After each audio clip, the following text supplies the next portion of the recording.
ఇప్పుడు సిద్దిపేట నుంచి హరీష్ రావు మీద కవిత పోటీ చేయబోతున్నది ఒక చర్చ. మొన్న మీడియా వాళ్ళతోటి కూడా చిన్న చిట్చాట్ చేసి చెప్పింది.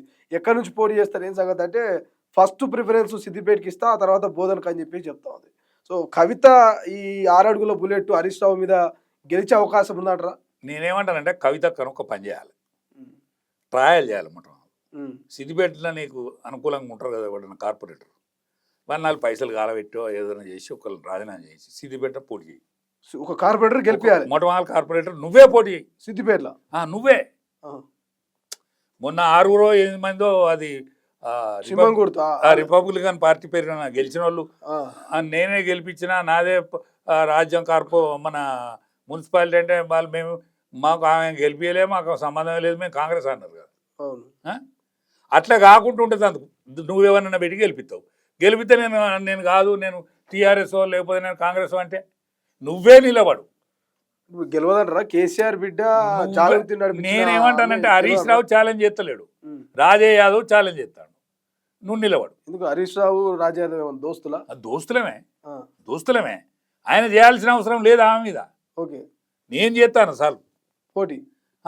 లేకపోతే మెదక్ జిల్లాలో ఏదైనా ఒక సర్పంచ్ గెలువు, యావత్ మెదక్ జిల్లాలో ఏదైనా ఒక సర్పంచ్ గెలువు. అచ్చా నువ్వు ఈ కేసీఆర్ పుట్టిన ఊరు ఉన్నది కదా చింతమడక సర్పంచ్ రాజీనామా పెట్టించి మరి రిజర్వేషన్ ఏమైందో అది. ఒకవేళ జనరల్ అయితే నువ్వు నిలబడు, మహిళ అయినా కూడా నువ్వు నిలబడి గెలిచినప్పుడు అప్పుడు నీ రాజకీయం చూస్తాం. ఇప్పుడు నువ్వు పార్టీ పెట్టుకో, ఫేస్ వాల్యూ కోసం పార్టీ పెట్టుకో. ఏప్రిల్లో ఎప్పుడో పెడతాడు, మార్చిలో పెడతాడు. పెట్టి నువ్వు గౌరవప్రదమైన ముగింపు ఎట్లా చేసుకోవాలంటే రేవంత్ రెడ్డితో కలిపి, అంటే రేవంత్ రెడ్డి చెప్పి మరి ఎన్ని రోజులకు జడుతుంది ఈ పార్టీ అంటే ఈ కార్పొరేషన్ల వరకే గట్టిపడుతుంది. కార్పొరేషన్ ఎన్నికలు వీళ్ళు ముగ్గురు కలుతారు, కొట్టేస్తారు. ముగ్గురు కలిసి కొట్టేస్తారు. నెక్స్ట్ నువ్వు ఈ కార్పొరేషన్ ఎన్నికలు అయినాక నువ్వు పల్సగా అవుతావు. కార్పొరేషన్ ఎన్నికలు నువ్వు పల్సగా అవుతావు. పల్సగా కాకముందే నువ్వు పార్టీ పెట్టి కాంగ్రెస్ పార్టీతో ఇట్లా పొత్తోలుగానో లేకపోతే వీలీనమో ఏదైనా చేసి ఏదన్నా ఓ పదవి కొట్టుకో.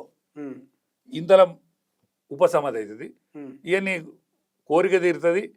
ఇక రేవంత్ రెడ్డి ఇక చెడగొట్టగాడి చెడగొట్టాడు, ఇక ఇంతకంటే చెడగొట్టాడు కదా. ఈ సోయ వచ్చింది కదా, వాళ్ళకు సోయ వచ్చే, వీళ్ళకు సోయ వచ్చే. ఇప్పుడు బీజేపీని సోయ వచ్చిందా అంటే ఇక్కడ వాళ్ళకి రాలే. ఇంకా పాత బీజేపీకి ఎవ్వని సోయ రాలే. మేము ఇట్లనే ఉండాలి తండ్రి, మళ్ళీ ఇమ్మన్నానా మాన్యాలు ఇమ్మన్నానా మా పార్టీ. పేరేం పేరు ధర్మపురి అరవింద్ కూడా అనే కదా, 20 ఏళ్ళ నుంచి పార్టీని పట్టుకొని ఉన్న వాళ్ళే అంత ఆగం చేస్తున్నారు, కోవట్లు ఉన్నారు అని చెప్పి. వాస్తవమే అంటారు? అది మొదటి నుంచి పుట్టిన వాళ్ళే అంత సీనియర్లే చేస్తున్నారు, సీనియర్ లీడర్లే. ఎవరు? బంగారు మన లక్ష్మణ్ గారు, కిషన్ రెడ్డి గారు. ఆయన చెప్పలేదు పేర్లు, కానీ మీరు పేర్లు చెప్తాను. నేను పేర్లు చెప్తానా బాధాపుతా, ఎందుకంటే నాకు మర్మం తెలిసిన వాళ్ళు కదా వాళ్ళు. ఓకే, నేను మొదటి నుంచి 17 ఏళ్ళ కాంచెలు నేనున్నా పార్టీలో. వాళ్ళ ఆనాడు పార్టీలు లేరు. ఇంకా ఇప్పుడు నేను పేర్లు చెప్పితే వాళ్ళు పార్టీలు లేరు. ఓకే, అంటే వీళ్ళు పార్టీ మారితే లేకపోతే వీళ్ళు పార్టీ నుంచి వెళ్ళిపోతే బీజేపీ అధికారంలోకి వస్తుందా? ఖచ్చితంగా. వీళ్ళు నోరు మూసుకొని ఉంటుంది వాళ్ళు. అచ్చా నోరు మూసుకుంటారు ఇప్పుడు, ఎందుకంటే కేంద్ర నాయకత్వం పట్టించుకుంటుంది పార్టీని. ఓకే, ఎవరెవరు ఉన్నారు ఇట్లా కోవట్లు? మీరు అన్నట్టు సీనియర్ కిషన్ రెడ్డి గారు, ఇప్పుడు ఆయన ప్రెసిడెంట్ గారు, బండి సంజయ్ గారు, మన లక్ష్మణ్ గారు, నలుగురే డాక్టర్ లక్ష్మణ్ గారు.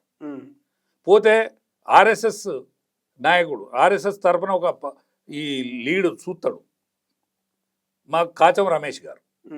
కాచం రమేష్ గారు ఎవరి పేరు చెప్తే వాడు సర్పంచ్, వాడు జిల్లా ప్రెసిడెంట్ అవుతాడు. ఆయన ఊళ్ళో శాఖ నడవది, నిత్య శాఖ నడవది. ఆయన పెద్ద మనిషి. ఇక వీళ్ళు 4 కలిసి చేస్తాను, 5 కలిసి చేస్తాను. పంచపాండవులు కాదు వీళ్ళు శకుని 25 లేచితున్నారు. ఓకే, అసలైన తొలి వెలుగు. ఫాలో వాట్సాప్ @తొలి వెలుగు official.